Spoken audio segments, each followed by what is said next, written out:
SIR এর খসড়া তালিকা প্রকাশের পর থেকে একাধিক অভিযোগ অসঙ্গতি সামনে এসেছে আর এবার শুরু হতে চলেছে শুনানি। এসআইআর এ হিয়ারিং এর জন্য নোটিশ পাঠানো শুরু। মাইক্রো অবজারভার নিয়োগ নিয়ে কেন্দ্রের 16টি দপ্তরের সঙ্গে বৈঠক সিইওর। এসআইআর হিয়ারিং এ কেন্দ্রীয় সরকারি কর্মীদের রাখতে চায় নির্বাচন commission. DVC, coal India, rail, RBI, airports authority of India, আয়কর বিভাগ, সিজিএসটি, শুল্ক, ডাকঘর, সেইল, এলআইসি 4000 মাইক্রো অবজারভার নিয়োগ নিয়ে কেন্দ্রীয় দপ্তরের সঙ্গে বৈঠক সিওর বলে সূত্রের খবর।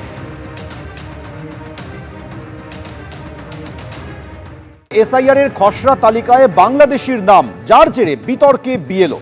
হাবড়ার 1 নম্বর ব্লকে এসআইআর এর খসড়া তালিকায় বাংলাদেশের নাম পাওয়া গেছে। 113 নম্বর বুথের বিএলও তরুণ পালকে শোকজ করা হয়েছে ইআরওকে রিপোর্ট। বিএলওর বাংলাদেশি আত্মীয়ের নাম রয়েছে এসআইআর এর খসড়া তালিকায়। দুই দেশের ভোটার তালিকায় নাম বিএলওর দিদি এবং জামাইবাবুর। অভিযুক্ত বিএলওর ভাই উত্তম বালা মছলন্দপুর 2 নম্বর পঞ্চায়েতের তৃণমূল সদস্য বলে জানা যাচ্ছে।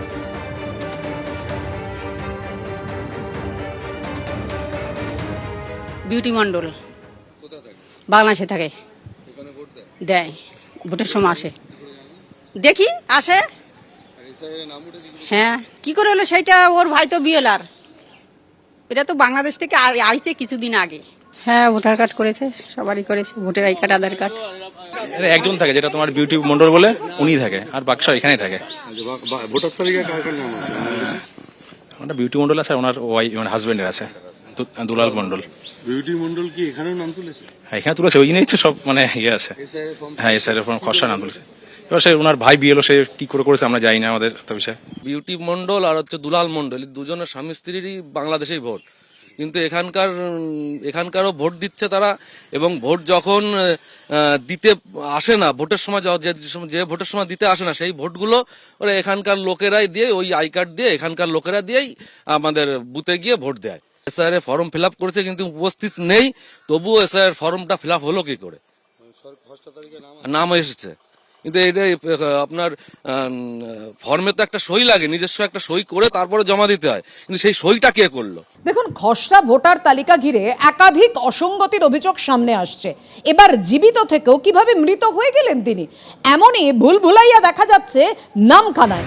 সেই খবর আপনাদের সামনে রেখেছি। নামখানা নারায়ণপুর পঞ্চায়েতের চাঞ্চল্যকর অভিযোগ। এনুমারেশন ফর্ম পূরণ করলেও খসড়া তালিকায় মৃত দেখানো হয়েছে, এমনই অভিযোগ।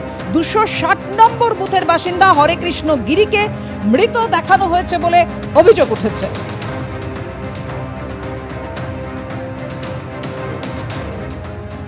আমার বাড়িতে দুজন লোক এসেছিল বিডিও অফিস থেকে, তারা বলে গেল যে আপনি নাকি মৃত। ওখানে গিয়ে বলেছিল যে তুমিরা আধার কার্ড আর আই কার্ড নিয়ে আমাদের প্রাইমারি স্কুলে দেখা করো। তারা সব ফর্ম টর্ম সব ফিল আপ করে রেখে দিচ্ছে। যাওয়ার সঙ্গে সঙ্গে আমাকে দেখে তারা ক্ষমা শিক্ষা চাইছে যে আমরা কাজ করতে গিয়ে ভুল হয়ে গেছে, আমাদের হয়তো মিস্টেক হয়ে গেছে, তা আমরা সেটাকে সমাধান করার জন্য আমরা ঠিক করে দেবো, তোমায় কিছু করতে হবে, তুমি একটা সই করে দেবো।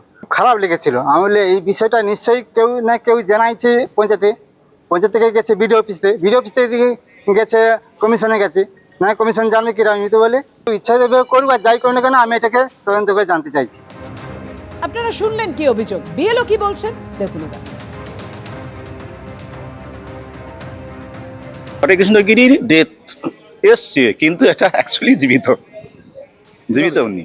কিন্তু আরো আমার শিফটেড 5টা চলে এসছে, কিন্তু তারা অ্যাকচুয়ালি বসবাস করে বলতে পারবো না। এটা আমরা তো পাঠাই না এরকম, আমরা তো সমস্ত ফর্ম ফিল আপ করে জমা দিয়েছি, কিন্তু ভুল কেন এলো আমি সেটা বলতে পারবো না। বড় ভুল তো বলতে আমি তো আমার খুব খারাপ লাগছে যে জীবিত মানুষের মৃত এলো।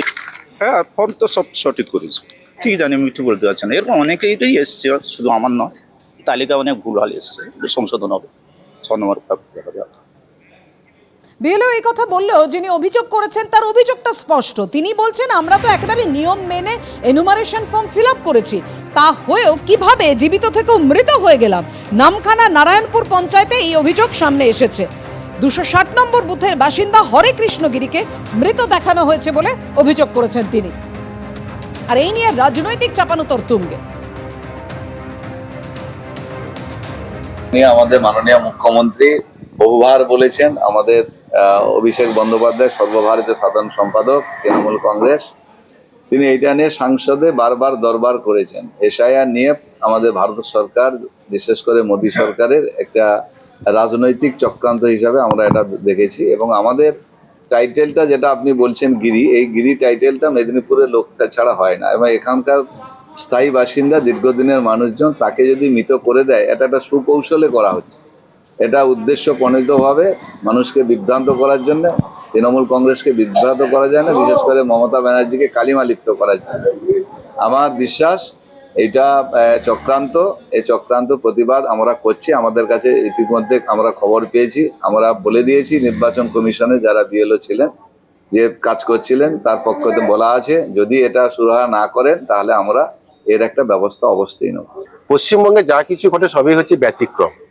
এসআইআর যারা করছে, যে সমস্ত বিএলওরা এই এসআইআর অংশগ্রহণ করেছে বা যে সমস্ত বিএলএরা একে সহযোগিতা করছে, সেক্ষেত্রে হয়তো কিছু হিউম্যান এরর থাকতে পারে।